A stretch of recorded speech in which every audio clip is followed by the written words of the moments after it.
გევედრები მუხლმოყრილი, ღმერთო მაღალო. ხალხის ბედიღბალს ნუმიანდო ბუგულო ჯალაც, ვისაც ღირსება და სიცოცხლე იმავ ხალხისა ჩირად არ უღირს. ხელაპყრობილი ქსასოებ ღმერთო, ნუ აღაზევებ ქვეყნის გამგეთ ხარბს და უტიფარს. ვით თავის მოძმეთ, ვით ბოგანო აღზევებული წაგლეჯს მონაგარს. და ვინც ქვეყანას, ვითეშმაკი უპატრონო ეკლესიას შეესება წასაბილწად და დასამხობად. უფალო, ყლავაც გევედრები, მესაჭეობას ნუ მიანდობ, ბრიყს და უმეცარს, ვის ტვინშიაც ჩიტი ნისკარტს ვერ დაისველებს.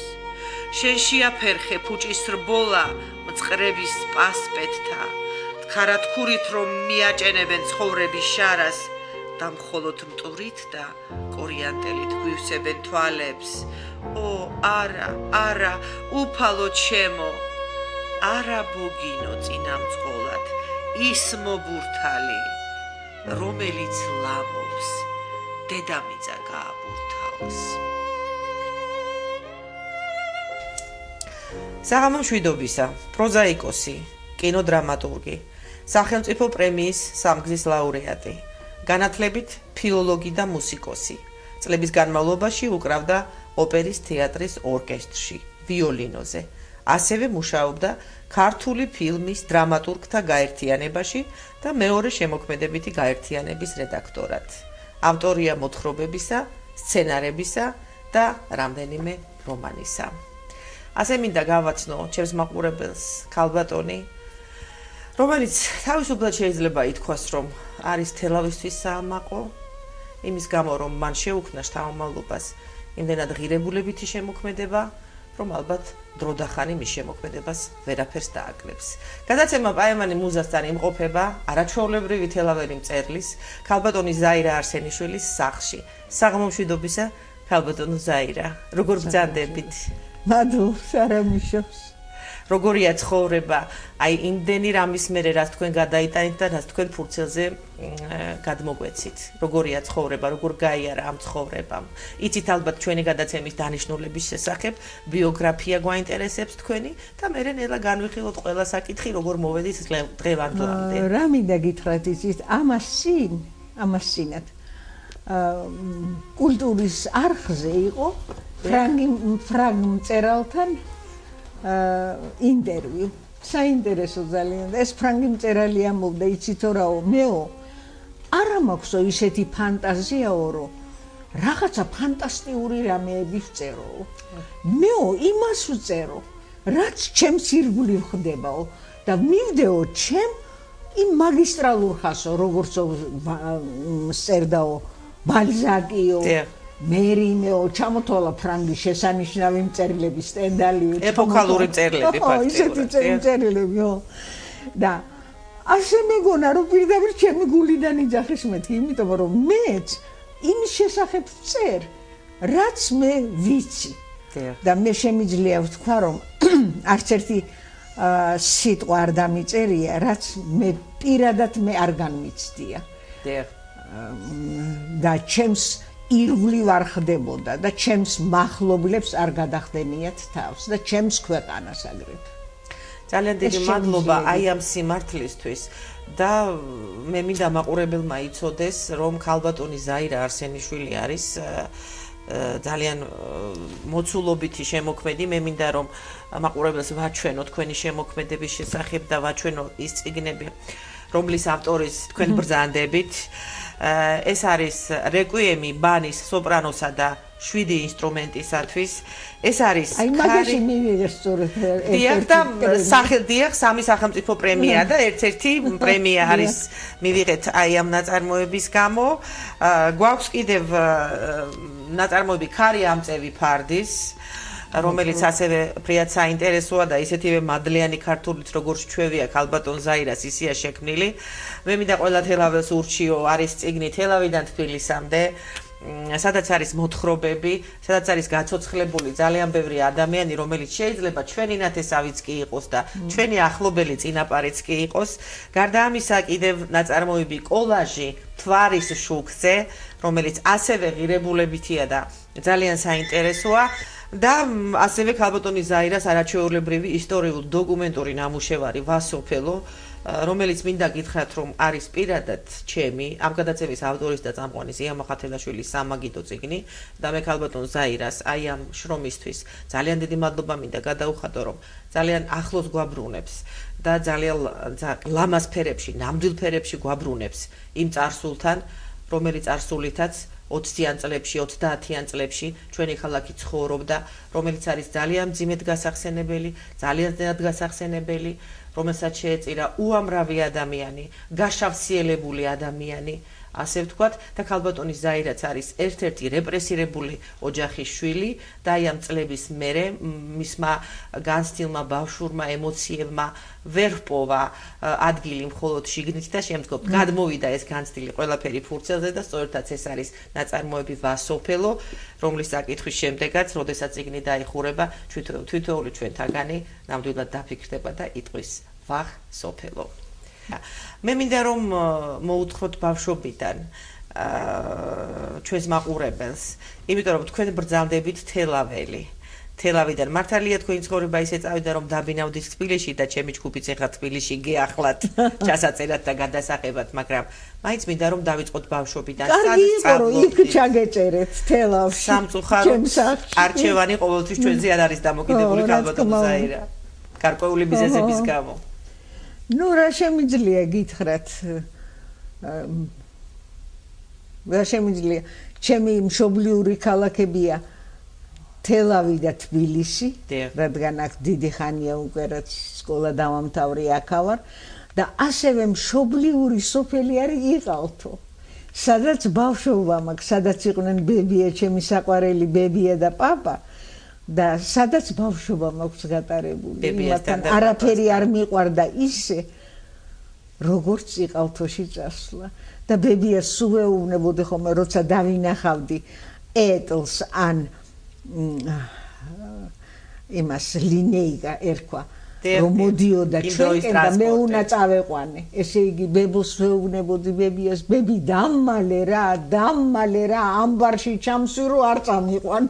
ამბარი ხორბლის მარცვლის შესანახი დიდი ჩერტი. დამმალე მეთქი რომ არ წამიყვანონ, ისე მიყვარდა იქ ყოფნა და.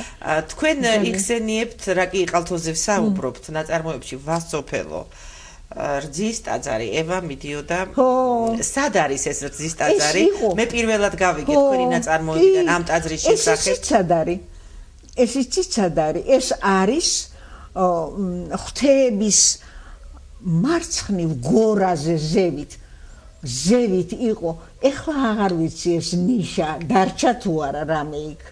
რამე დარჩა მაშინ. ეს ბაზილიკა იყო უბრალოდ ნიშა იყო, ნანგრევი იყო თუ რა იყო? ეს იყო მერე კედლები იყო აყვანილი, პატარა საყდარი იყო. მერე რძის ტაძარი და რატომ ერქვა მას? და რატო ერქვა იცით? იმიტომ რომ უშვილო ქალები, რძედამშრალები და რძედამშრალი ძროხები, გაბერწებული ძროხები მიჰყავდათ იქა. ქადა მიჰქონდათ სანთლებს ანთებდნენ და ამიტომ ერქვა რძის ტაძარი. და ის ტაძარი ალბათ აღასრულებდა რაღაც. კი, რძის საყდარი იყო ეს. ეს იყო პატარა საყდარი. რძის საყდარი, კი. რძის საყდარი იყო, ასე ერქვა. აქეთ იყო ისა ღმერთო ჩემო რა ერქვა იმას, აი სულ დაინგრა. იყავთოს გარშემო ხო ძალიან ბევრი ძეგლები იყო, ძალიან ბევრი. ამბობდნენ რომ 61 ნაკლებო არისო იყავთოში ისაუბრებია. ქალბატონო ზაირა, განათლება სად მიიღეთ? რომელ სკოლაში სწავლობდით? მე ვსწავლობდი პირველ სკოლაში. აი ერეკლეს მერე სადაც სხვათა შორის იყო სასულიერო სასწავლებელი, სადაც მამა ჩემიც სწავლობდა. სხვათა შორის იქ იყო პირველი სკოლა და პირველ სკოლაში ვსწავლობდით ჯერ ერეკლეს ერეკლეს ეზოში სამწუხაროდ დაანგრიეს. როგორ შეიძლებოდა იმისი დაანგრევა იმ შესანიშნავი შენობის, როგორ შეიძლებოდა? ეს საშინელება მოხდა და მერე იყო სადაც ეხლა პირველი სკოლაა, იქ ვსწავლობდით. იყო ჩვეულებრივი კარგი სკოლა, კარგი მასწავლებლებით. ძალიან. მე წინს ხომ როცა ამობე რომ საბჭოთა სკოლა, მაგრამ კარგი სკოლები იყო. აი საბჭოთა დროს ეს მე ამბობდნენ რომ ეს გერმანული პროგრამების მიხედვით იყო. გერმანული პროგრამების მიხედვით იყო ეს საბჭოთა სკოლა შედგენილი. ძალიან კარგი და ძალიან კარგი მასწავლებლები ყავდა. მაგათი ქალბატონო ზაირა მიუხედავად იმისა, რომ თქვენს წიგნში ვასოფელო მთელი ეს გაწითლების პერიოდი, ასე ვთქვათ, როგორ შემოვიდა ეს რეჟიმი საქართველოში 20-30-იანი წლები, ძალიან მძიმე დაისახა ჩვენ საზოგადოებაზე და ჩვენი ადამიანის სულიერ ცხოვრებაზე, ნუ ფაქტიურად უღმერთოთა კავშირი იყო, ამას ხმამაღლა აცხადებდნენ, აიკრძალა უღმერთოთა მებრძოლი კავშირი, საერთოდ აიკრძალა, აღარც მოძღვარი უნდა ყოველდა ადამიანს, აღარც სულიერი ცხოვრება უნდა ქონოდა, მაგრამ მე მინდა ვაღიარო და მე მინდა ვთქვა ის, რომ მე ყოველთვის ვამბობ, მიუხედავად აი ესეთი დიდი ნაკლოვანებებისა და სისტემის, ესეთი სისხლიანი ნაბიჯებით შემოსვლისა, საბჭოთა სკოლა უშვებდა ყველაზე ერუდირებულ და ინტელექტუალურ კონტინგენტს. მე მინდა გითხრათ კონტინგენტს და ამავე დროს როგორი მკითხველი საზოგადოება იყო. იმიტომ რომ ინტელექტი იყო ქალბატონო ზაირა მაღალი, მაგაშია საქმე. აი ეს გადაცემაც, ჩვენი გადაცემაც, სწორედაც დავიწყეთ, ვაკეთებთ წიგნის პოპულარიზაციას. იმიტომ რომ იქმნება არაჩვეულებრივი ნაწარმოებები და ამას მკითხველი არ ყავს. ეს ძალიან დიდი შეცდომაა. ახალგაზრდობა წიგნზე უნდა გაიზარდოს. წიგნით მიღებულ ტკბობას, სულიერ განცდებს ვერ შეედრება უბრალოდ ვერაფერი, არ არსებობს. რა თქმა უნდა. არ არსებობს და ამიტომ ჩვენ ამ ჩვენი პროექტით ვაკეთებთ წიგნის პოპულარიზაციასაც. და თქვენ ახსენეთ წეგან ჩვენ საუბარში თქვენი პედაგოგები და მე მინდა პედაგოგებზე გვესაუბროთ, სკოლაზე და პედაგოგებზე. მე მგონი გითხარით კიდეც რომ აი შესანიშნავი პედაგოგი ყავდა, პედაგოგები ლიტერატურაში რაც მთავარია, შესანიშნავი მეტყველება. აი ისე გვინვითარებდნენ მეტყველებას და გვაყვარებდნენ წიგნს, ქართულ წიგნს გვაყვარებდნენ. ქართულ სიტყვას ქალბატონო. ქართულ სიტყვას კი. ჩემი პედაგოგები იყვნენ ნინო ყაზახაშვილი, ეს შესანიშნავი პედაგოგი. ბებიასგან ვიცი გადმოცემით მე. შესანიშნავი. გარეგნობითაც ძალიან კარგი იყო, იცით? ისეთი სანდომიანი. ეხლა რომ ახსენდება, როგორი ღარიბები იყვნენ ჩვენი მასწავლებლები მართლა და საერთოდ როგორი სიღარიბე იყო, თან ომის წლები დაემთხვა ჩვენ სწავლა-განათლებას და საშინელი სიღარიბე იყო, მაგრამ რაღაცნაირად ამას ეს ისე მიდიოდა, იცით, ვითომც და მაინც არ ვაქცევდით ამას ყურადღებას. თუმცა მე ერთი მოთხრობა მაქვს პური ჩვენი არსობისა, სადაც აღწერილია ეს ჩვენი სიდუხჭირი კი. ნინო ყაზახაშვილი იყო თამარ გოგიაშვილი, ერთი წელიწადი მასწავლიდა და ძალიან კარგი პედაგოგი და ქეთევან ხმიადაშვილი, ისიც იყო ქართულის მასწავლებელი. ძალიან კარგი პედაგოგები იყვნენ, შესანიშნავი სიტყვა პასუხის, მოყვარული ქართული სიტყვის, ქართული მწერლობის, თუ ძველი, თუ ახალი და ნინო ყაზახაშვილს ასეთი ის ჰქონდა, იცით, მეთოდი. გარდა ამ პროგრამისა, პროგრამის მიხედვით, აი მაგალითად გავიარეთ ვაჟა-ფშაველა რა, საკონტროლოზე დაგვავალებდა ჩემი საყვარელი მცენარე ვაჟა-ფშაველას მიხედვით, ან ჩემი საყვარელი ცხოველი ვაჟას მიბაძვით. და ჩვენ უნდა მოთხრობა დაგვეწერა. ან კიდევ მე გითხარით, იცით, მოიტანა ერთხელ ესეთი ბარათები რო იყო, საფოსო ბარათები სურათებით, ხო? მოიტანა ესეთი სურათი. ზღვის პირას გდია დამხრჩვალი ქალი და გვამი ქალის და გვერდით ზის ჩამომჯდარი არის კაცი კუშტის სახით და არხეინად ეწევა ჩვენ ესე განვიცადეთ რომ არხეინად ეწევა ყალიონს და ამის შესახებ ეს მართლა სიუჟეტია რა რა თქმა უნდა რატომ ამან მოკლა თუ არა რა დამოკიდებულება ჰქონდათ თუ იქნებ გამოათრია ერთი სიტყვით ჩვენ ამის შესახებ უნდა დაგვეწერა მოთხრობა კიდევ იყო ერთი ასეთი ესეთი სურათი მოგვიტანა პატარა ბიჭი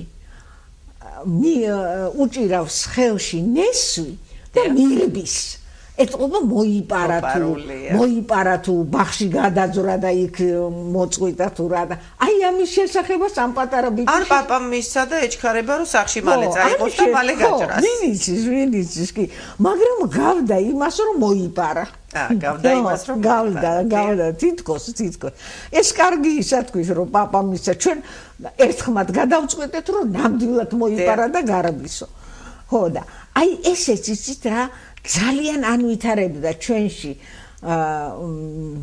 თავისუფალ აზროვნებას და სურვილს რომ თანაც ისე გვიყვარდა ეს ჩვენი მასწავლებელი ისე გვიყვარდა რომ გვინდოდა რომ მისთვის გვესიამოვნებინა და ისე მოუქცეულიყავით რომ მისთვის ეს ყოფილიყო სასიამოვნო გაგეხარებინა მე რა იყო იცით ჩვენი ესეთი ბირჟა იყო ბურჩთან იქ მოედანი რო არის ხო იცით აქედან შესასვლელი რო აქვს ერეკლეს ხო იცით არა აი იქ ვთამაშობდით და რო დავინახავდით იქ ახლოს ვაშტას მეორე სკოლის მასწავლებელი იყო ჩვენი ნინო ყაზახაშვილის მამიდაშვილი ანა ზურაბიშვილი იქ იყო ხომე და რო დავინახავდით რომ მოდის რვეულები უჭირავს ხელში და ჩანთა გავენთებოდით და ეს ისეთი ის იყო იცით აი სასიამოვნო რომ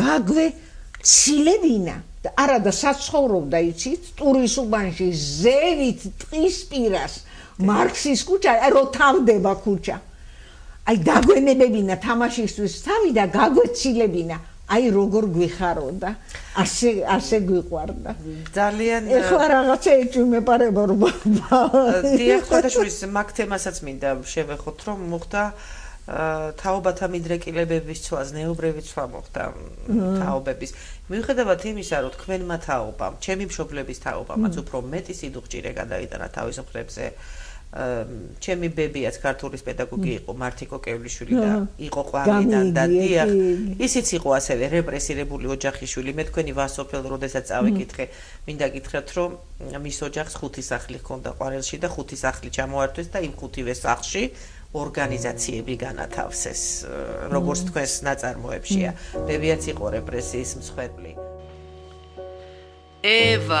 ევა კუნესით ამბობს ბებია ჩემო ევა მოგიკვდეთ ჩემი თავი ოხრავს ბებია ევა 4 ათეულზე მეტმა წელმა განვლო მას შემდეგ რაც იმ პირქუშს დღეს ბებია ჩემის სასოწარკვეთილი კუნესა და ბებია ევას ამოუხრით ნათქვამი თანაგრძნობა განვიცადე დიდი ხანია ორთავე თელავის სასაფლაოზე წვანან. დიდი ხანია აღარ ისმის მათი ხმა.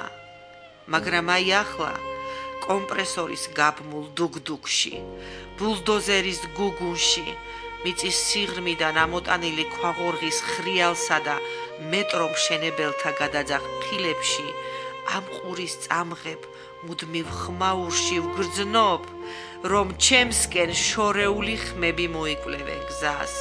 ხან ერთ ხმას ჩანთქავს ბულდოზერის დაღრენილი ხახა.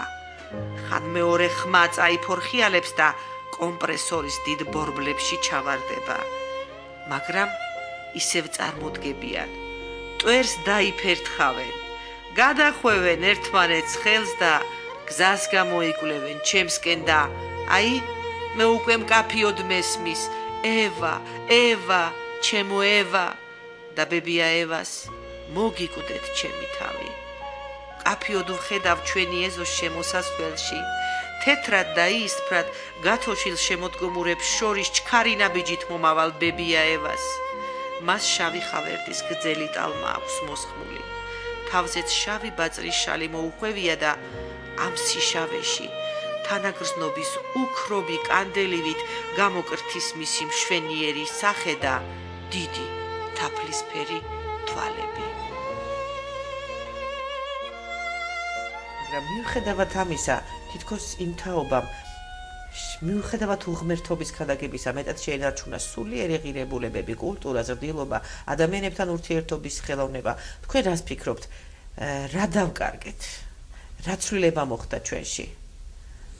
რატომ შეიცვალა ახალგაზრდობა ესე? იცით რა, ეს ახალმა ცხოვრებამ მოიტანა, იცით ესა. ახალმა ცხოვრებამ და თავისუფლებამ. თავისუფლება ხო ძალიან ძნელი რამ არის, იცით? ამას თავისუფლება ქვია, თავისუფლება არა, ხო და სწორედ საქმეც ის არის, რომ თავისუფლება ისია გაგებული ხშირ შემთხვევაში, როგორც როგორ ვთქვა, როგორც აი რასაც გინდა გააკეთებ და როგორც გინდა მოიქცევ. ეს ხო არ არის თავისუფლება. მე თქვენი ნაწარმოებიდან ახლა თქვენ საუბარს პირდაპირ აგრძელებს ვასოფელოდან მაკასი და არჩილის საუბარი. ნადიგურის ფერდაზე რომ ისხდნენ და როდესაც არჩილი შეყვარებული სთხოვს მაკას რომ მან ნაწლავები გაიშალოს და ეუბნება რომ არჩილი უკვე ახალი დროების კაცია, პროკლამაციებს აღწელებს ფაქტიურად ამ ახალი რეჟიმის დამკვიდრებას უწყობს ხელს და მაშინ რევოლუციონერია და მაშინ მაკა როგორ ეტყვის ახალი დროება იმას ნიშნავს, რომ ქალმა თავშეკავება და კდება მოსილება დაკარგოს. აი ეს არის სიტყვები, რომელიც ყველა ქართველ ხალხს ყოველთვის და ყველა დროს უნდა ახსოვდეს. ნამდვილად თავისუფლება ჩვენმა საზოგადოებამ და მით უმეტეს ახალგაზრდობამ გაიგო ის, რომ ის რაც ჩვენი ერისთვის სამკაულია, რაც ჩვენი ერის ღირებულებაა, პირდაპირ იმას უკარგავთ და ესე არ ხდება. ამას მონშენახვა, მოფრთხილება ჭირდება, დაჭერა ჭირდება ამ ყველაფერს. თორე ჩვენს თუ ისე ვიცხოვრეთ, როგორც ევროპა და ამერიკა ცხოვრობს, აღარ ვიქნებით ნამდვილად ქართველები. იმ ევროპისგან და ამერიკისგან მხოლოდ კარგი უნდა რა თქმა უნდა. და არა ის, რომ ჩვენი ცხოვრების წესი და მენტალიტეტი დავანგრიოთ. კი, ის ევროპის რა თქმა უნდა ძალიან ბევრი რამ ევროპას მოწინავე და კარგი აქვს, მაგრამ ეგოისტური საზოგადოებებია. ის არის ის არის ცალკეული პიროვნებისთვის, არა თითქოს და არა მთლიანად საზოგადოებისთვის, არამედ აი ცალკეული პიროვნების ის არის, იცით, აი როგორ გითხრათ, აპოლოგეტები არიან ამისი და მაგრამ რაც კარგი აქვს იმათ, რა თქმა უნდა, ეს აუცილებლად. და თავისუფლება გადასარევია, მაგრამ ცუდად არ უნდა იყოს ეს გაგებული. ცუდად არ უნდა იყოს და არ უნდა აერიოთ თავისუფლება, ვთქვათ, აღვირახსნილობაში და თავზე ხელის აღება. რაც ხშირად ესე არის ხოლმე სამწუხაროდ. თქვენ ძალიან მადლობთ თქვენს პედაგოგებს, თამარ გოგიაშვილს, ნინა ყაზახაშვილს და ქეთევან ხმიადაშვილს. მე ბედნიერი ვარ იმითი, რომ თამარ გოგიაშვილი არის ჩემი მეგობრის და ჩემი კლასელის ეთერე გოგიაშვილის დედა და მე მას ვიცნობდი და მე ვარ მისი პატივისმცემელი დღემდე და მიყვარს ეს ადამიანი ძალიან.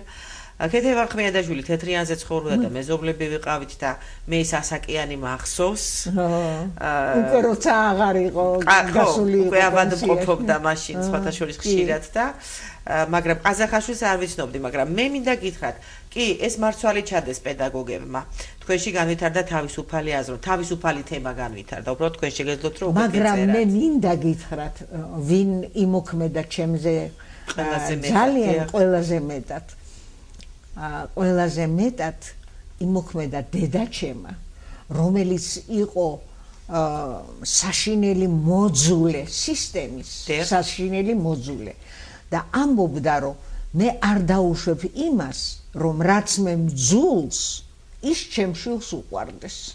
აი, მაგალითად, რო გვაწერინებდნენ თემებს სკოლაში სტალინის შესახებ, ფოლკლორში სტალინის დედაჩემი ესე დაჰკრავდა ხომ ახლა სულ რა საწერინებენ ბავშვებს ეს მაგრამ იძულებულები იყვნენ აუცილებლად რა თქმა უნდა დედაჩემს და ჩემი მუსიკის მასწავლებელს რომელსაც იცით რა ეს იყო დამთავრებული ჰქონდა ფილოსოფიის ფაკულტეტი ჟენევის უნივერსიტეტი ჰქონდა დამთავრებული და აი ვინ გვაზიარებდა თავისუფალ აზროვნებას ლენინს ეძახდა მე დავწერე კიდეც ამის შესახებ ბოლშევიკებს ხულიგნებს ესენი ესწრებოდა იცით ბევრნი იყვნენ ლენინი შვეიცარიაში იყო როცა ისწავლობდა და იმართებოდა დებატები მართავდნენ დებატებს და ისინი ხო იცით სტუდენტები ესწრებოდნენ ამ დებატებს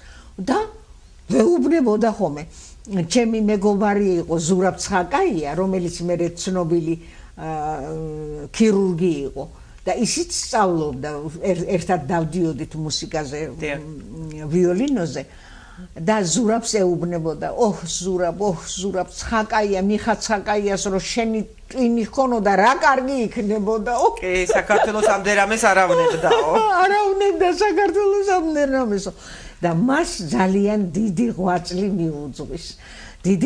მიუძღვის მისი უკანასკნელი ამბობდა ჩემი უკანასკნელი სიყვარული ეს არის დეგოლიო საფრანგეთის პრეზიდენტი ხო და საჭერ მაგიდაზე ედო დეგოლის სურათი პორტრეტი კარგი პორტრეტი აი ამათ ძალიან დედაჩემა და აი ჩემა მუსიკის მასწავლებელმა ძალიან დიდი შეასრულეს და მე უნივერსიტეტში და მე თქვენ ჩააბარეთ კონსერვატორიაში ქალბატონო ზაირა გახდით მე ვიოლინე და რამ გიბიძგათ რომ მე უნივერსიტეტში ვსწავლობდი ფილოლოგიაზე და არ შემიძლია არ დავასახელო ჩემი უახლოესი და არაჩვეულებრივი პედაგოგი და არაშესანიშნავი ფილოლოგი გრიგოლ კიკნაძე რომელიც რა იყო იცით აი ასეთი რამე შევედი აფთიაქში სწორედ ზურაბთან იქ ცხოვრობდნენ ისინი მამა იყო აფთიაქის გამგე და საერთოდ კახეთის მხარის აფთიაქების კურატორი თუ რა ერქვა ეს არის ერთის ინსპექტორი კი შევედი აფთიაქში და იქ იდგა ქალი ინსტიტუტის ლექტორი კალანდაძე ესეთი ხნიერი ქალი იყო რომელიც ზურაბის დედას უყვებოდა ვინმე გრიგოლ კიკნაძის შესახებ ვინმე გრიგოლ კიკნაძის რომელმაც შესანიშნავად დაიცვა დისერტაცია სადოქტორო უნივერსიტეტში და რომელსაც აი იდეოლოგიის გამო ჩაუგდეს დისერტაცია და ისა აი უყურეთ თქვენ რა საინტერესოა მე ეს გვარი და სახელი დამახსოვდა გრიგოლ კიკნაძე აი მისგან ნათქვამი ესაო შესანიშნავი პიროვნებაო ასეთიო და როცა უნივერსიტეტში ვსწავლობდი და მიდგა საქმე აი იმაზე იცით რა სემინარებზე მიდგა საქმე და ვისთან გინდათო ჩაეწეროთო იყო აპოლონ მახარაძე ეს ბროკლი კეკელიძე და გრიგოლ კიკნაძე მე მაშინვე გამახსენდა ის გამახსენდა რომ ჩაუგდეს ის და მე ვთხარი რომ მე ჩამწერეთ მეც კი გრიგოლ კიკნაძესთან და რომ დავსხედით ჩვენ ის იყო ისეთ რა შერისხული იყო ჩვენ ამ რეჟიმისგან შერისხული და ჩვენ სამნი ვისხედით მის სემინარზე ახალი ქართული ლიტერატურის მე-19 საუკუნის სემინარზე სამნი მე გურამბარნოვი და გელაგაბუნია ადრე წავიდა მწერალი ნიჭიერი იყო და გურამბარნოვის შესანიშნავი მეცნიერი დადგა ფილოლოგი და მე კიდე ვინა ვარ ხო ხედავთ აი ჩვენ სამნი ვისხედით იცით აი გრიგოლ კიკნაძის ლექციაზე და შემდეგ უკვე უახლოესი ჩემი გახდა მეგობარი და მეგობარ თელავშიც ჩამოდიოდა თავის კონსერვატორიაში და იცით რა ეს რა ქვია მუსიკაში ჩემი მასწავლებელი იყო ლეო შიუკაშვილი კონსერვატორიის და ფარნაოს სულხანიშვილი იყო კიკო სულხანიშვილის შვილი. თელაველი კიკო სულხანიშვილის და ლეო შიუკაშვილი კიდე იყო ჩემი მასწავლებლის თელაველი მასწავლებლის ძმის შვილი და ბავშვობიდან დაკავშირებული ვიყავი მათთან და მე ვანდა შიუკაშვილი ხო უახლოესი ადამიანი იყო ის პიანისტი იყო და ჩემი უახლოესი ადამიანი იყვნენ ეგენი საერთოდ მთელი ოჯახი. ქალბატონო ზაირა, თქვენი პირველი სერიოზული ნამუშევარი ბავშვობის შემდეგ. რომელმაც უკვე იხილა მზე, რომელიც უკვე საზოგადოებამ წაიკითხა. მე რაღაცეები დაწერილი მაქვს ადრე, რომელიც არ დამიბეჭდია და პირველი რომელიც დაბეჭდეს ეს არის შაჰაბაზა. შაჰაბაზა არის ძალიან მომეწონა. და სხვათა შორის და მაღალ მხატვრული მოთხრობა. ძალიან და სხვათა შორის რა არის იცით? არ შემიძლია არ გითხრათ ეს აღიარება შაჰაბაზასი. ჩვენ გქონდა სწორედ ოპერაში ვმუშაობდი და დიდი სპექტაკლი ჰქონდა, აღარ მახსოვს აიდა თუ პიკისკალი და მოვდიოდი, ცხოვრობდი გრიბოედოვის ქუჩაზე და ქუჩაზე გადმოვდიოდი, ესე გადმოვედი ქუჩაზე, რომ ავსულიყავი ჭავჭავაძის ქუჩაზე და გაწავსულიყავი. იქ ბიჭები იდგნენ. აი რო გადმოვედი, კუთხეში იდგნენ ბიჭები და რო წამოვედი ესე გავიგონე შაჰაბაზა ესე დამიძარა. იცოდნენ რომ თქვენ იყავით შაჰაბაზას ავტორი. ისე გამიხარდა ერთი ეს მოგიფერნენ ამ სიტყვებით ქალბატონო ზაირა. ასე მომესალმდნენ ასე და მე მივხედე და მე ცხელი დაუქნია და მე ერთხელ კიდევ მოვდიოდი და ჩემს პირდაპირ მოდიოდა ნავსტრეჩუ როგორც შესახვედრად კი მოდიოდა ისეთი გამხდარი კაცი კაფანდარა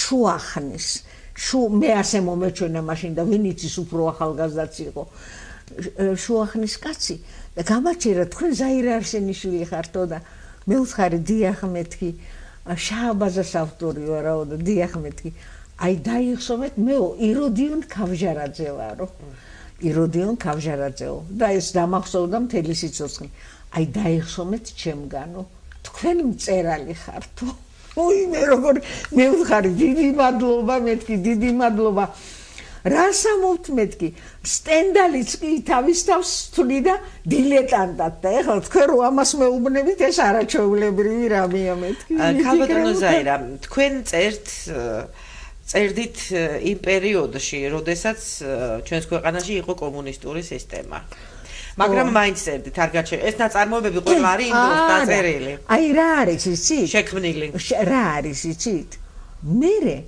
მივიტანე მე ერთხელ მივიტა ბატონი გრიშა მეუბნებოდა გრიგოლ გეგნაძე სხვათა შორის უნდა გითხრათ რომ რამდენი ხანია ბატონი გრიშა აღარ არის ცოცხალი და ჩვენ მის დაბადების დღეს ვინც დავრჩით ეხლა ბატონი გრიშას ძალიან ფართე წრე ჰქონდა და მეგობრები ძალიან ანა კავანდაძე აღარ არის ჩვენ შორის აღარ არის ალექსანდრე გვახარია რომელიც ჩვენი ასეთი ის იყო აღარ არის ნოდარ კაკაბაძე აღარ არის როგნე და ინტელექტუალური ელიტა არა ხო აღარ არიან ისინი ჩვენ ერთად უხდიდით ხოლმე დაბადების დღეს მაგრამ ვინც დავხდით ჩვენ რამდენიმე ადამიანი ნუ მე იაკუბანეიშვილი ლელა სულხანიშვილი და ნანა სულხანიშვილები ისა ჩვენ უხდით სულ დაბადების დღეს მარინე ბეჟიტაძე და სწორედ გუშინწინ აქ იყვნენ ისინი და ჩვენ როგორ იცით რანაირად ვისაც რა აქვს იმას არაჩვეულებრივი ტრადიცია გქონიათ ქალბატონო ესეთი ტრადიცია მე ამას გავაკეთებ მე ამას მოვიტან მე ამას ვიყიდი მე შევიკრიფებით დავსხდებით და ჩვენ საყვარელ ბატონ გრიშას ვიგონებთ აი ასეთი და სწორედ გუშინწინ იყო ესა აი ბატონ გრიშას რა არის იცით მე თქვენ წაიკითხავთ ამ ჩემი წიგნი რო გაჩუქეთ იცით რა ჩვენთან ხო ბავშვებს ეგოისტურად ზრდიან და მეც ასევე მით უმეტეს დედაჩემს წავიკითხე ის მოთხრობა ბატონი გრიშა ბატონი გრიშაზე ხო წაიკითხეთ და ეგოისტურად ზრდიან რატომ იცით და მით უმეტეს მე დედაჩემს ძალიან ეშინოდა, რადგან ჩვენ რეპრესირებული მამაჩემი პატარა ვიყავი, მე ჯერ საბავშვო ბაღში ვიყავი, რომ დააპატიმრეს, რომ არ დავჩაგრულიყავი და ისა და ისე მზრდიდა, რომ პირიქით ძალიან თავისუფალი ყოფილიყავი, მებრძოლი ყოფილიყავი, არ შეუპუებოდი, არავის არ შეუპუებოდი, და ესეთი ისა. ამიტომ როგორც ახალგაზრდობაში ხდება, რომ გონია, რომ ქვეყანა შენს ირგვლივ ტრიალებს და მეც ასე სამყარო და შენახარ ქვეყნის შუა წერტილში. აი თქვენს ნაწარმოებში ვასოფელო, მე არ ვიცი ეს თქვენი განვლილია და თქვენს თავზე წერთ თუ ეს გამხატრულებულია ეს მომენტიც, რომ როდესაც თქვენ ტკივილი ხდებოდათ სულიერი და ეს იყო აი ამ რეპრესიებთან დაკავშირებული, მე სახტუნაოს ვიღებდიო და ძალიან ბევრს ხტუნაობდით ხოლმეო და აი ამ ხტუნაობაში ინელებდით თქვენ აი ამ გასწრებს. ეს იყო თქვენ ცხოვრებაში არავითარ შემთხვევაში არ შევეპუებოდი არავითარ შემთხვევაში და სხვათა შორის რა არის იცით? ჩვენ რო უკვე ვამთავრებდით, სკოლას რო ვამთავრებდით, შემიძლია რომ მოვიწონო თავი, იცით, რით. და ქართულს ვაბარებდით. ამ დროს თბილისიდან კომისია ჩამოვიდა და იყო ძალიან სიმპათიური კაცი ინგოროყვა განათლების სამინისტროდან. მოვიდა და იმას შემოხვდნენ კიდე ერთი 3 ადამიანი და დასხდნენ და ჩვენმა დირექტორმა ეს სასწავლო ნაწილმა ვერიკო მდივნიშვილმა იმ წუთში მე გამიძახა და ბედად აი შესანიშნავი ბილეთი შემხვდა, ძალიან კარგი. რა ბილეთი იცით? ეს იყო ვაჟა პატრიოტიზმი ვაჟას შემოქმედებაში და სუზეპირად ვიცოდი ვაჟა. ჰამლეტი. მაშინ ჩვენ უცხო საზღვარგარეთის ლიტერატურას სწავლობდით, ჰამლეტი, შექსპირის ჰამლეტი, მერიმეს, მატეო ფალკონეს, ბალზაკის ელვერ დუგოს, აი დონ კიხოტს, აი ამას სწავლობდით. კი, ამას სწავლობდით. ხო და ჰამლეტი შემხდა და ჰამლეტის ჩვენ მე და ჩემმა მეგობრებმა ეს ისინი ჰამლეტის მონოლოგები სუზეპირად ვიცოდით. სუზეპირად მარტო ჰამლეტისა კი არა, ოტელოსი და მეფე ლირისა და ისა ძალიან იყო ჩვენ დროს ეს მოდაში, ასე ვთქვათ. ხო და ეს შემხდა და მერე გალაქტიონის ლექსი და ისა. ხო და სხვათა შორის კარგად უპასუხე და ეს ინგოროყვა თქვა რომ ამ გოგონასო მომავალი აქვსო. აი ეს დამახსოვდა მე ამ ისეთი ახტაცებული იყო, პირდაპირ ახტაცებული. ეს შემიძლია უკვე თავისუფლად თქვა, თავისუფლად რომ აი ასეთი გზა დამილოცა, ასე ვთქვა. ქალბატონო ზაირა, თქვენ ნაწარმოებში ვასოფელო წერთ ესეთ რამეს, რომ როდესაც ბელადი გარდაიცვალა, მთელი საზოგადოება ტიროდა, მაგრამ ეს მე მხოლოდ თქვენგან არ ვიცი, მე ბებიასგან ვიცი, რომელიც იყო ასევე რეპრესირებული ოჯახის შვილი და ესე იგი სტალინი რო გარდაიცვალა, მე თვითონ ისევ ტიროდიო, რამატირებდა ისიც არ რით ხსნით ადამიანების საზოგადოების ესეთ დამუშავებას, რით მოახდინეს, ყველა მიცოდა სტალინი ვინ იყო, როგორ მოვიდა, როგორ მოხადა ნაღები ჩვენ საზოგადოებას. საქართველოში არა ეს ზოგადად იყო მოვლენა ყველგან გეტყვებით, მაგრამ ჩვენმა ერმა განსაკუთრებით მარტო სტალინმა არა, ლენინმა არა. გასაგებია, მაგრამ ჩვენმა ერმა განიცადა განსაკუთრებით, რომ ჩვენ პატარა ერი ვართ. სხვათა შორის თქვენს ნაწარმოებში ვასოფელოში აი საბედისწერო ქორწილზე ზუსტად იმაზეა ჩვენ სიმცირეზეა იქაც ლაპარაკი, როდესაც მიდის მსჯელობა ქაქუცა ჩოლოყაშვილი რამდენად სწორად იქცევა, რომ ის 30 კაცით ტყეშია გავარდნილი და აქ ხორი აზრი არსებობდა, აზრი გაიყო ამ შემთხვევაში ქართული ინტელიგენციის, ჩვენი თელავის ინტელიგენციის, აქ ხო მიდის მსჯელობა ამის თაობაზე და იქ იმ დროიდანვე არის ერის სიმცირეზე საუბარი.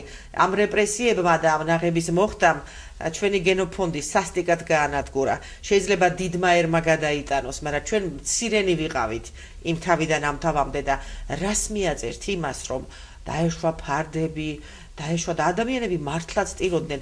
რატომ ტიროდნენ ადამიანები? რას მეტყვით ამაზე? იცით რა, მე მარტო ის შემიძლია გითხრათ, გველი რო გათვალავს პეპელას და ბაყაყს, იცით ესე მოხდა. აი ესე იყო, წარმოიდგინეთ თქვენ ამდენმა რეპრესიებმა, ამდენმა სისასტიკემ. ჯერ ეს ერთი რო რაღაცა დასცა ადამიანის ნება და მეორეც ერთი კიდევ რაღაც მოახდინა, იცით? აშკარად საზოგადოება შეწალა ქალბატონი. და რა მოახდინა? ძალიან როლი შეასრულა ომის დამთავრებამ და ომის, ასე ვთქვათ, ომის მოგებამ. სამამულო ომის ავტორიტეტი.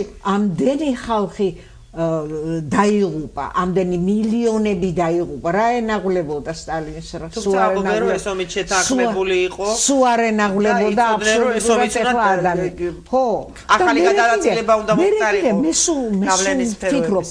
მეც ძალიან მიკვირს და სხვათა შორის ამის შესახებ დავწერე კიდეც რა, იცით? აი ეს მზადყოფნა იმისთვის, რომ ხალხს ბოხჩები ჰქონდა გამოკრული, რომ ახლა დამიჭერენო და არიქა რაღაცა წავიღოთ ანუ. ეს საოცარი რაღაცა ხდებოდა. თვითონ ვემზადებოდა. რაღაცა საოცარი რაღაც ხდებოდა. რას გაჩუმებულ ხარ? იათამზე შამანაურო. დაიძახა მაგიდის შუაში მჯდომმა კაცმა და ზარი უკმაყოფილოდ გააწკრიალა. მამა შენი მიხა შამანაური ხალხის მტერია. გმობ თუ არა მამა შენის საქციელს, აუწყე ხალხს.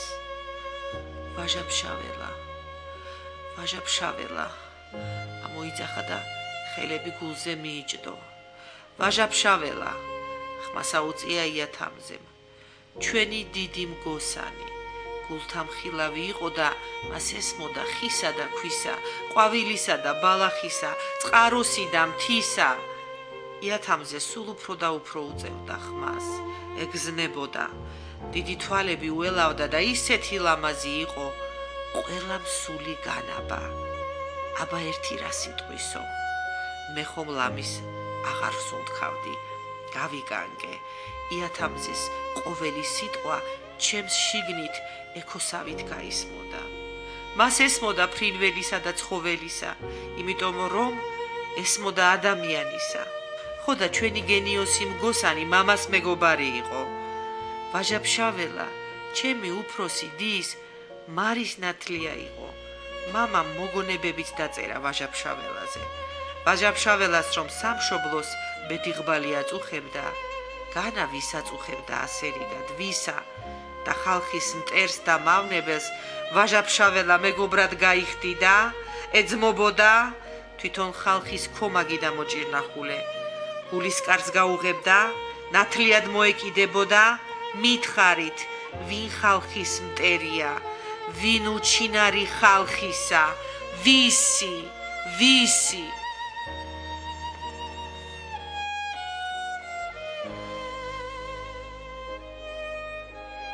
ეს აი საოცარი, აი ჩემთვისაც ეს ისეთი გამოცანა მიუხედავად იმის, რომ თან გრძნობ ამ მექანიზმს.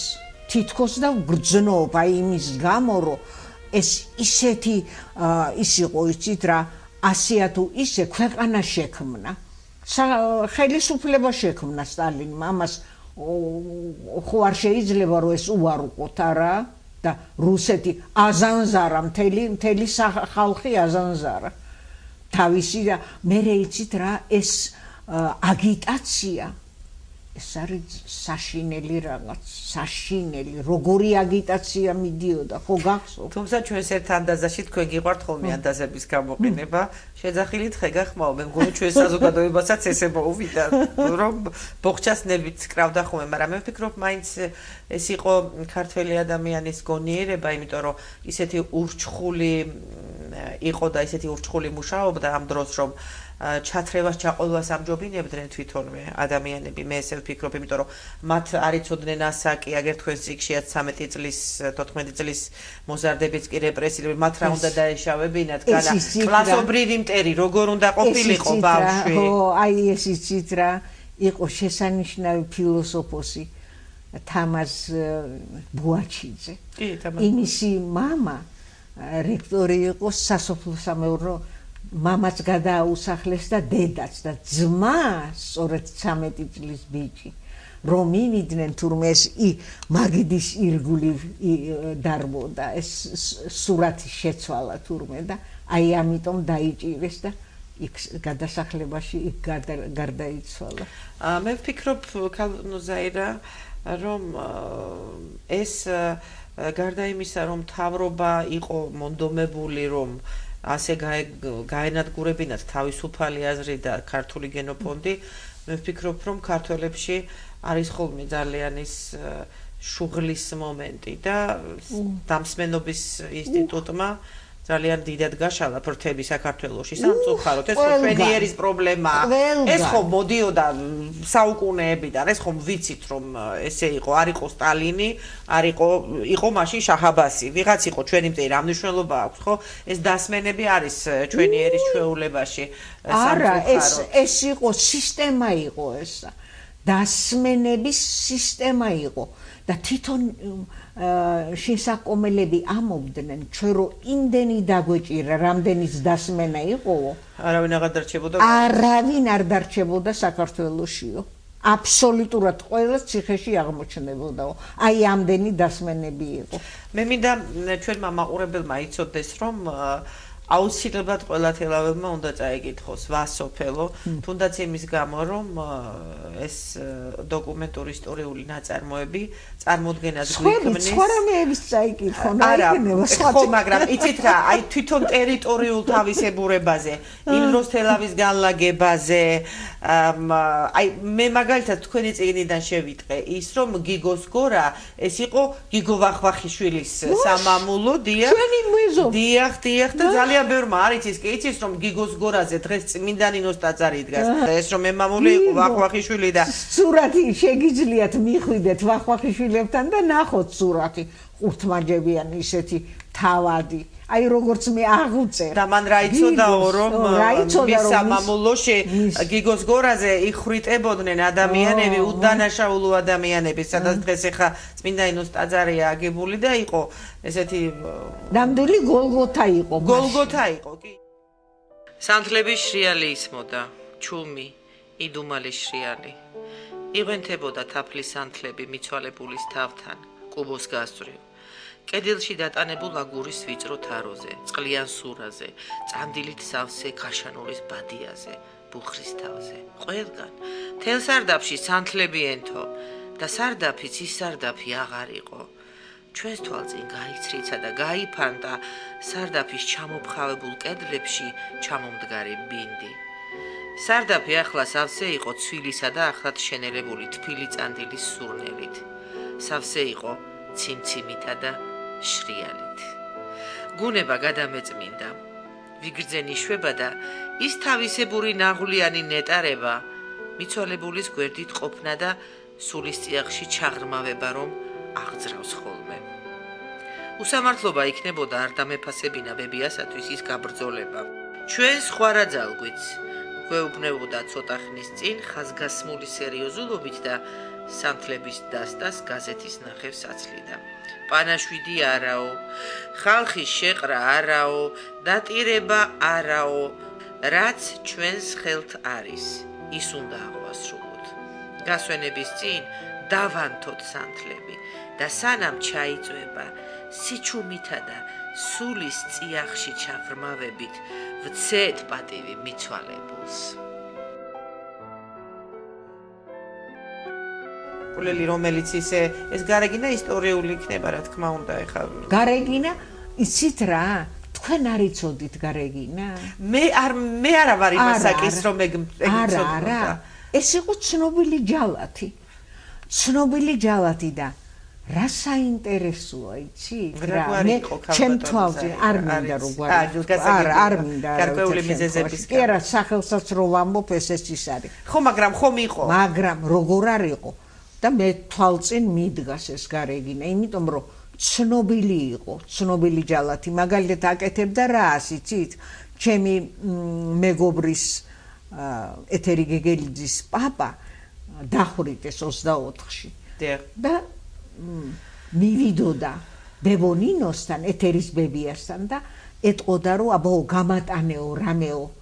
სათბუნებლები, სიგარეტი, საჭმელი და ის ადამიანი უკვე დახვრეტილი იყო. და ის ადამიანი უკვე დახვრეტილი იყო, წარმოგიდგენიათ.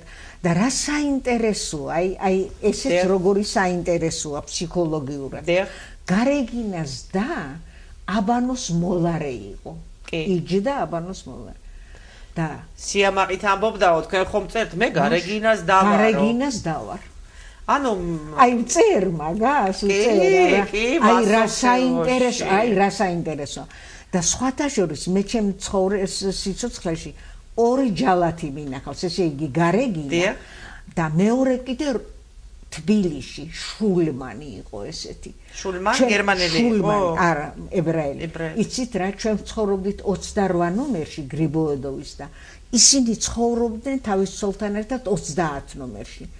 და რო დავინახავდი, ხშირად ეხლა მე ოპერაში რომ მუშაობდი, რეპეტიციაზე მივიდიოდი, მოვდიოდი, მე სპექტაკლზე მივიდიოდი, მოვდიოდი და ხანდახან რო დავინახავდი გრძელი შავი პალტო ეცვა, აი როგორც მისტიურ არსებას. აი ისე უყურებდი. აი თვალს ვერ ვაშორებდი. რომ აი და ისე მაინტერესებდა ნეტა რას გრძნობს მეთქი ახლა ეს, აი რას გრძნობს, რომ მეტეხში ხალხს ხრეტავდა.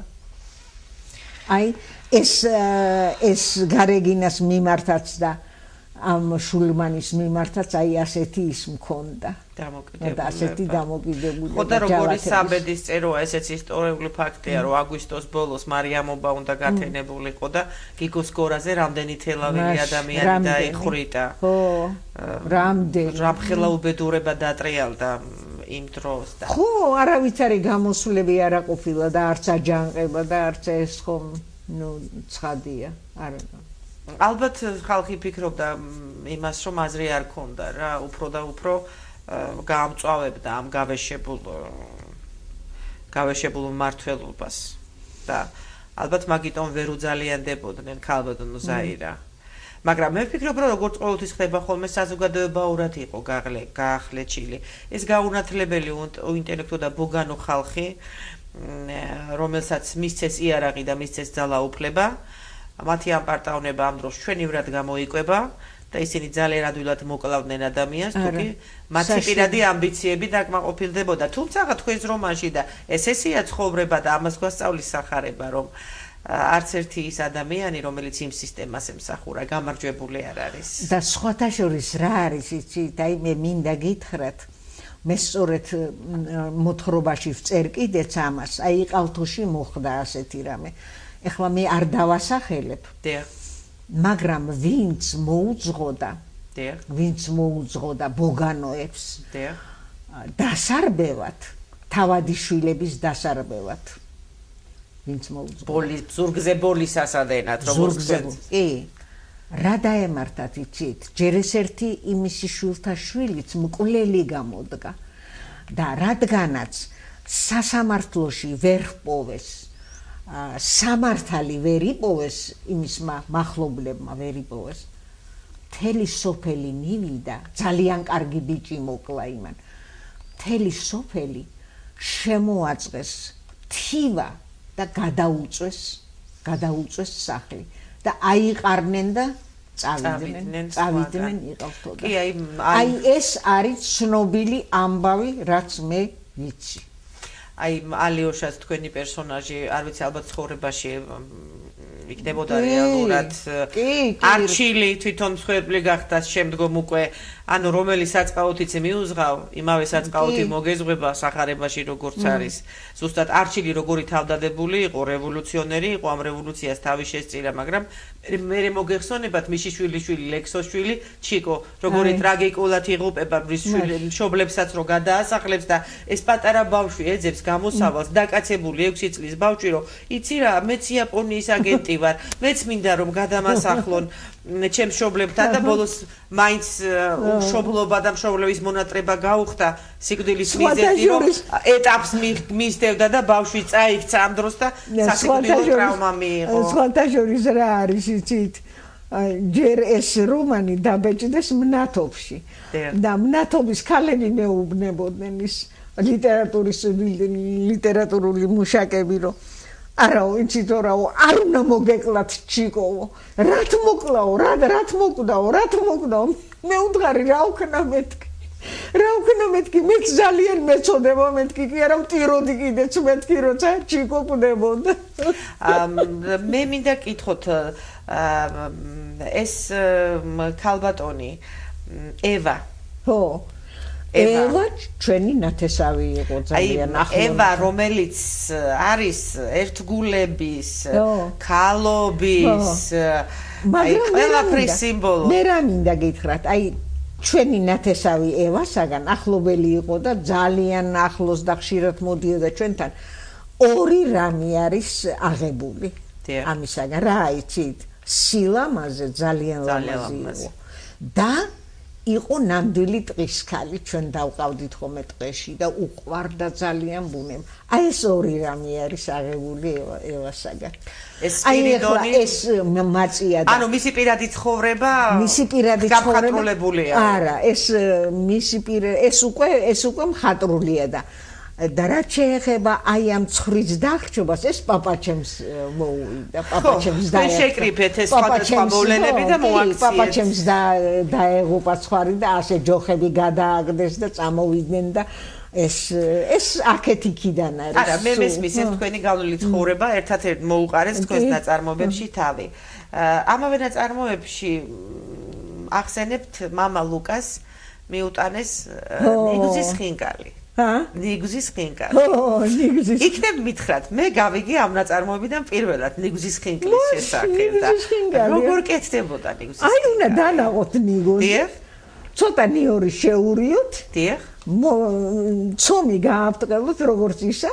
და შიგ ჩადოთ ჩვეულებრივ შრალივე და მოხარშოთ და მიიღოთ აუცილებლად გავაკეთებთ მით უმეტეს რომ მარხვა და ძალიან სასიამოვნო იქნება ძალიან კარგია ქალბატონო ზაირა თქვენ გაატარეთ ცხოვრება ძალიან ნაყოფიერი შემოქმედი ბრძანდებით ინტელექტუალური ქალბატონი ბრძანდებით უმშვენიერესი ასაკშიაც კი ისეთი სკალური ხიბლი გაქვთ რომ არ ვიცი რატომ დარჩით მარტო რა მოხდა როგორ გითხრათ არ ვიცი ან არ შეგხვდათ ისეთი რაი არა როგორ არა შემხვდნენ ძალიან კარგები და რომ ძალიან კარგები და ყველაფერი მაგრამ აი ეს ხდება რაღაც ხდება ვერ მიიღეთ ალბათ თავის დროზე დროული გადაწყვეტილება არა რა ვიცი აბა რა ვიცი მაგრამ სრულებით არ უნანობ არც ერთი წუთით მე არ უნანობ იმას რომ ჩემს გვერდით ეხლა მოხუცი კაცი არ არის ნამდვილად არ უნანობ ალბათ თქვენ ისე ძალიან არავინ არ გიყვარდათ რომ სიბერეში როგორ არა მიყვარდა როგორ არა სიყვარულს ჩემთვის ძალიან დიდი მნიშვნელობა ჰქონდა ძალიან დიდი. კიდევ მინდა კითხოთ ესეთი რამ თქვენს ნაწარმოებში ერთ საკაცსა ბლისკინელსა თუ არ მეშლება. აქ არის რომ ცოლი და ქმარი თავიანთი განსხვავებული პოლიტიკური შეხედულების გამო რა კარგია რომ მაგას მეკითხები. აი ეგ უკვე ჩემი ნათესავისაგან არის აღებული. გაიყარნენ იმის გამო რომ ცოლი იყო ზვიადისტი და ქმარი იყო ანტიზვიადისტი. აი ესე კამათობდნენ, რა არის იცით? ამ ჩემ ნათესავს არ მინდა ახლა დავასახელოთ რომ თქვენ ალბათ იცნობთ. არის საჭირო. უბრალოდ მე სხვა კავშირს ვამყარებ ვასოფელოსა და ერთ საკაცსა ბლისკინელსა. ახლა გითხრათ, აი ეს ჩემი ნათესავი ყავდა მოსკოვში. და მოგეხსენებათ რამ ძიმე და ცხოვრობდა თელავში მაგრამ როცა ძალიან უყვარდათ ერთმანეთი და ისა ყოველ შაბათ-კვირას ხან ეს მოდიოდა ჩემი ნათესავი აქა და ის კიდე უცხოენების ინსტიტუტში ასწავლიდა ინგლისურს ძალიან ბედნიერი ოჯახური ცხოვრება შედგა მათ შორის სიყვარული და ყველაფერი და სიდედრი და ყველაფერი ხო და მოდიოდა ხოლმე და ასე აწყობილი ჰქონდათ ჩონგურს სიმები აუგი და შესანიშნავად ცხოვრობდნენ. აი და ზვიადის გამო აი ასეთი მოხდა მათ შორის საშინელი განხეთქილება ჩამოვიდოდა ეს ჩემი ნათესავი, ან ჩამოვიდოდა ის თელავში და მთელი ეს 2-3 დღე ატარებდნენ კამათში და ჩხუბში და მერე როცა გაიყარნენ და წამოვიდა ეს ჩემი ნათესავი და მე უთხარი რომ მაინც მეთქი კაცო როგორ შეიძლება მეთქი ამის გამო ერთმანეთთან დაშორება როცა თქვენ ასე კარგად იყავით იცი რომ ისეთი სიტყვა მითხრაო და ის სიტყვა გამოვიყენე მე სწორედ თუ ზვიადი იყოს მართალიო შენ მოკვდიო და თუ შენ იყო მართალიო მე მოვკვდეო და აი ამის პატიება არ შემეძლო არასგზითო ეხა მე პარალელს რომ შენ მოკვდიო მე ვიფიქრეო რომ ახ მოვკვდეო არაო და ჩავჯექი მანქანაში და წამოვედიო და მე აღარ მიუბრუნდები იქ არავითარ შემთხვევაში აი ხა მე თქვენ შემოქმედებაში ვასოფელოსა და ერთ საკაცაბლის კინელსა მინდა ესეთი პარალელი გავაკო ვასოფელოში საზოგადოება და სისტემა უპირისპირდება ერთმანეთს განსხვავებული პოლიტიკური მიზნების შეხედულებების გამო და ერთ საკაცაბლის კინელსა ოჯახში ხდება ძალიან დიდი განხეთქილება ესენი დგანან აბსოლუტურად სხვადასხვა მხარეს რა არის ამ ყველაფრის მიზეზი? შემთხვევები იყო, რომ ძმები აი ძმის დასაფლავებაზეც კი არ მიდიოდნენ იმის გამო, რომ ერთი იყო ზვიადისტი და მეორე იყო მოწინააღმდეგე. მე ვფიქრობ, რომ ეს სისასტიკე ჩვენში არსებობს, ქალბატონო ზაირა.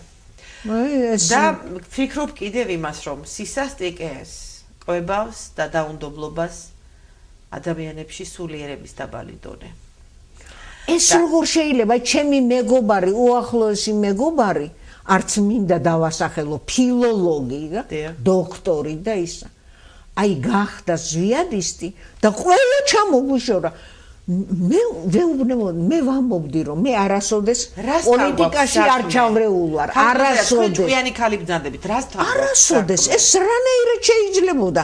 ასეთი რამე შეიძლება რომ იმის გამო პოლიტიკოსის გამო დაკარგო შენიანი შეიძლება ეს აკაცო ეს როგორ შეიძლება ეს რა მოხდა მე რა მოხდა მე აი არ მესმის ესა ჩემთვის წარმოუდგენელია როგორ შეკითხებოდი რომ ეთანხმები კარვის ქალებს ეთანხმები ყველას ჩანთაში რომ ქვები ულაგიათ ასე თქვა ერთმა კარვის ქალმა ქვამიდევსო და ნეტა არ მინდაო ვინმე რამე თქვასო რომ გაუქანო და თავი გაუტეხო სამწუხაროა მაგრამ ეს არის ჩვენი ქვეყნის ისტორია ეს არის გამლილი პერიოდი და მე მინდა კითხოთ ახლა ჩვენი გადაცემა ნელა-ნელა დასასრულისკენ უნდა წავიყვანოთ და ფაქტია რომ ჩვენი ქვეყანა არის ჩვენი ქვეყნის სულიერი ცხოვრება ჯერ ისევ ავადმყოფილ მდგომარეობაში ჯერ ვერ მოგვიშუშებია ვერც რეპრესიების წყლულების სამწუხაროდ და ჭრილობები ვერ მოგვიშუშებია ის სიდუხჭირე და ის უბედურება რაც ცოტა ხნის წინ გამოიარა ჩვენმა სოციალურ-ეკონომიკურ კრიზისებს გულისხმობ ქალბატონო ზაირა ძალიან ბევრი პრობლემაა როგორ გესახებათ საქართველოს ხვალინდელი დღე როგორ უნდა განვითარდეს მე მესახება ისე იცით რა მე მესახება ისე რომ პატიება შეიძლება მაგრამ დავიწყება არა შეურაცხყოფა ადამიანმა არ უნდა დაივიწყოს და ისე პატიებით როგორ არა შეიძლება აპატიო რაღაცა თქვა რომ აი ეს იყო ის იყო მაგრამ დავიწყება არა უნდა გახსოვდეს აუცილებლად ვინა ვართ რა ვართ და რის მომქმედნი ვართ დიახ რის მომქმედნი ვართ იმიტომ რომ ერმა წარსულს კარგი ანალიზი უნდა გაუკეთოს რომ მომავალში იგივე შეცდომები არ დაუშვას რა თქმა უნდა და ვისურვოთ რომ 21 საუკუნე იყოს ყოველგვარი რეპრესიების ყოველგვარი აღვირახსნილობის ყოველგვარი უგონობის იცით აი ეს გიჟდები ამაზე რომ აი გონიერება რომ მოემატოს ადამიანს რაღაცნაირად გონიერება რომ მოგვემატოს ჭირდება მოწესრიგებული სკოლა, გჭირდება მოწესრიგებული პროგრამები და მე სხვათა შორის აი ამ გადაცემით კარგია რომ ვახსენეთ ქალბატონო ზაირა, მე მინდა გავახმოვანო ჩემი სურვილი, როგორც საქართველოს ერთ-ერთი მოქალაქის სურვილი, როგორც თქვენი შემოქმედების წამკითხავის და ასე თუ ისე ვფიქრობ, რომ შემიძლია რაღაცეების შეფასება და გადაფასება და როგორც ამ გადაცემის ავტორის და წამყვანის ქალბატონი ზაირა არსენიშვილის ნაწარმოებები უნდა იყოს სასკოლო პროგრამაში. აუცილებლად. მე ამაზე მინდა რომ დაფიქრდნენ ადამიანები. ეს არის ჩემი პირადი აზრი, თუმცა თუ ჩემს ინტუიციას ვენდობით, მე იმედი მაქვს, რომ მომავლისთვის ისე დალაგდება სასწავლო პროგრამები, რომ ჩვენი თავდაქალაქელის ქალბატონი ზაირა არსენიშვილის შემოქმედების ნაწილი მაინც შევა სასწავლო პროგრამებში და მე მაშინ თუ შევესწრები, რა თქმა უნდა, ძალიან გავიხარებ, რომ ეს იყო ჩემი პროგნოზი. მადლობ. ეხლა სხვათა შორის აპირებენ თარგმნას ფრანგულად, გასტონ ბუაჩიძე ასეთი ქართული ლიტერატურის მთარგმნელი და აი მას უნდა რომ თარგმნოს სწორედ. ძალიან დიდი კარგი სიახლეც გავიგეთ, იმიტომ რომ თქვენი შემოქმედება არ არის მხოლოდ შესაძლებელია მოვლენები ვითარდება კახეთში, შესაძლებელია მოვლენები ვითარდება იყალთოში, შესაძლებელია მოვლენები ვითარდება თელავში, მაგრამ თქვენი პერსონაჟები, მათი სულიერი პროფილი აბსოლუტურად არის ადამიანური პროფილი და ისე რომ სხვა ეპიზოდში, სხვა ქვეყანაში და სხვა დროში შესაძლებელია მსგავსი მოვლენები ხდებოდა და ხდებოდა კიდეც. ეს არის მაინც ზოგადსაკაცობრიო დატვირთვის, ზოგადსაკაცობრიო მნიშვნელობის, იმიტომ რომ სახელმწიფო მაინც ყველა შემთხვევაში არის საზოგადოებაზე ძალმომრეობის ორგანო. მეტად თუ ნაკლებად ეს ხომ ვიცით რომ ესეა. და სხვათა შორის ჩემი მთავარი თემაც რამაც ხელში ამაღებინა კალამი ალბათ იყო ძალმომრეობა სწორედ. დიახ და ძალმომრეობა მე მინდა კიდევ ვისურვო რომ ვიცხოვროთ ისეთ ქვეყანაში ამის მერე მაინც რომ ნაკლებად იყოს ძალმომრეობა, გქონდეს ჩვენ სულიერი თავისუფლების შესაძლებლობა, გქონდეს თავისუფლად წერის შესაძლებლობა, გქონდეს საქართველოს მოქალაქეებს თავისი ინტელექტუალური შესაძლებლობების გამომჟღავნების უნარი და იმისი უნარი რომ ადამიანს რომელსაც წერა უნდა შეეძლოს ამ წიგნის დაბეჭდა და მკითხველამდე მიტანა და საზოგადოებას კიდე მისი შეფასებას შეეძლოს. მე აი ესეც საქართველოში მინდა. აი მე რა მინდა გითხრათ, იცით, აი ტოლსტოი რას წერდა ძალმომრეობის შესახებ. ეცადეთო რომ თქვენს გვერდით მყოფი არ დაჩაგროთო. ის კი არა რომ საზოგადო აი თქვენს გვერდით მყოფი არ დაჩაგროთ. რომელიც ჩვენს მთავარ წიგნში, რომელიც არის ცხოვრების წიგნი სახარებაში არის გამოხატული ასე, გიყვარდეს მოყვასი შენი, როგორც თავი შენი და ქალბატონი ზაირაც რომანში ვასოფელო პირველ ფურცელზევე წავიკითხავ სიტყვებს, რომელითაც მინდა რომ მე დღევანდელი გადაცემა დავასრულო, რომ ადამიანის მოდგმას მოვალეობა აქცევს კაცად. მე პირნათლად მოვიხადე მოვალეობა ჩემი ქალაქის წინაშე, ქალბატონი ზაირას წინაშე, იმიტომ რომ მე ძალიან დიდი სიყვარულით, ძალიან დიდი პატივისცემით ქეთს ვიხრი თქვენი შემოქმედების წინაშე და მე მივიტან აი ამ განწყობას და აი ამ ყველაფერს, სადაც ჩვენ დღეს ვისაუბრეთ, მაყურებლამდე. ძალიან დიდ მადლობას გიხდით, რომ არსებობთ. ძალიან დიდი მადლობა თქვენი ქართული სიტყვისთვის. არ დამავიწყდება თქვენი სიტყვა მთავარცნება, შავნაღვლიანობა და ძალიან ბევრი კიდე თქვენს ნაწარმოებებში მოტანილი სიტყვები. აი ამ მადლიანი ქართულისთვის კიდევ ერთხელ ძალიან დიდი მადლობა ქალბატონო ზაირა და მე მინდა რომ დავემშვიდობო ჩვენს მაყურებელს კეთილი სურვილებით, მშვიდობა მოგცეს ღმერთმა. ბებია ჩემსაც შავი ხავერდის პალტო და თავზეც შავი ქიშმირის შალი ახვევია. ბებია ევას დანახვაზე სასოებელივით იწვდის ხელებს და კვნესის. ევა, ჩემო ევა, ის პირქუში დღე ჩემში დარჩა, როგორც განსაკუთრებული და არაჩვეულებრივი დღე. მხოლოდ იმედომ კი არა, რომ მთელი ჩემი ბავშვური არსება პირამდე იყო სავსე სასოწარკვეთითა და გაოცებით და ეს გაოცება ჩემი მწუხარე გაოცება ავსებდა ჩვენს ბაღს, გათოშილ ვარდებს და შემოდგომურებს, გაძარცვილი ხეხილის შავ ტოტებში გამომზირალ დეკემბრის მოქურუხებულსა და დაღვრემილ სივრცეს და ასე მეგონა მთელს ქვეყანასაც. არამედ ძირითადად იმის გამოც, რომ იმ ბნელ დღეს პირველად დავინახე მკაფიოდ ადამიანური ყოფის ოქრობ-ოქრო ბილიკზე მავალი განუყოფელი წყვილი განუყრელი დობილი სასოწარკვეთა და თანაგრძნობა პირველად გავიგონე მათი ნაღვლიანი ჰანგი დაუსაბამო მარადიული ჰანგი და მძაფრი გამჭოლი განცდით ვიგრძენი რომ მე არ ვარ მხოლოდ საწყალი ბავშვი ღვრიე ყავისფერი ლუქით დაბეჭდილი კარებების წინ საკუთარი სახლის აივანზე დროებით შეხიზნული და ბებიის კალთა შეფარებული არამედ მეც ვარ ჩემი უასაკობის მიუხედავად წიბოდა გვერდი დიდი სიცოცხლისა სასოწარკვეთით და თანაგრძნობით სავსე სიცოცხლისა და მეც მევალება მეც მეკისრება ისევე როგორც ბებია ჩემსა და ბებია ევას და ალბათ ყველა ადამიანს საკუთარი ხვედრის გადატანა და სხვათა ხვედრის გაზიარება და ვინ იცის იქნებ სწორედ ეს არის ადამიანური ყოფის დასავლელი